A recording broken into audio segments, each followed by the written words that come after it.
Now, the next type of movement we're going to cover is double time. Double time's real simple. It has to do with your good order leaders helping to move your guys along.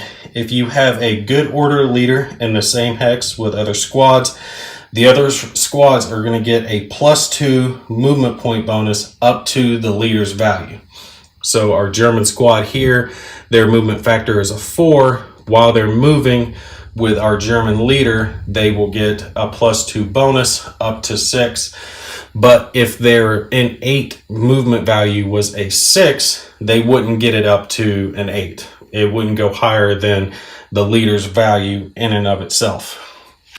Next thing we're going to cover real quick is going to be low crawl. Low crawl just has to do with the units taking and obviously crawling along the ground, keeping their heads down and not being spotted by the enemy. So a good example of that would be our German squad here up in the forest. They want to take and move into these woods without being spotted.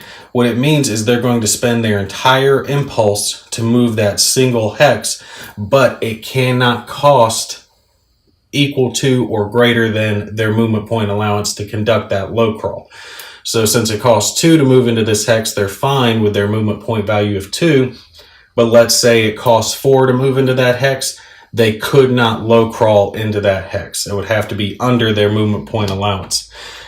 After they conduct their movement, they're going to be marked with a low crawl marker, which is going to signify the fact that the hex is not spotted and they don't suffer the +1 firepower bonus that other moving units get when they're fired upon. Also, weapon teams, mounted units like cavalry or motorcycle units, they're not able to low crawl, obviously.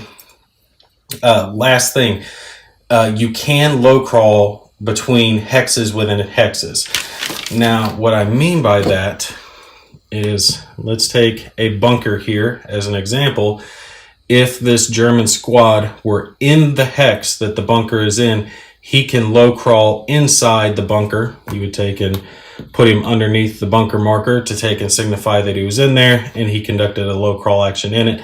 So he could low crawl into the bunker from the same hex or low crawl out of the bunker and be in the same hex, as bunkers and upper floors are considered hexes within hexes. But he could not be located in an adjacent hex like this and low crawl inside the bunker. It would essentially be low crawling 2 hexes worth of movement. So you're not allowed to do that.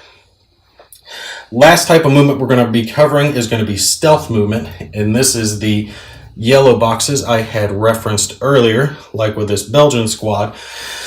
Everything that I referenced in reference to assault move, assault firing, applies to units with a yellow box around their movement factor. And they also get the added stealth movement bonus. Stealth movement will simply refer to the fact that they can only be spotted by a spotting attempt, by being marked with a fired marker, or being in open terrain. So even if this unit were to take and move multiple hexes and was marked with a moved marker, they would not be spotted because they are a stealth unit. Now, they can't double time if they're with a good order leader. They're not able to double time to get extra movement. They can stealth move into melee or close assault, but it is a little different when it comes to stealth assault movement. Okay, let's take as an example. Let's say they wanted to conduct an assault movement to this hex. They spend half their movement point value. You mark them with an assault move marker and a stealth marker. At this point, they are not spotted, okay? But when they conduct the fire action that they are able to later, and you mark them with a fired marker, obviously they would be spotted at that point, and you can remove the stealth marker. Also, one last thing to keep in mind with stealth units is there is no +1 firepower bonus when you're firing against those units when they're moving.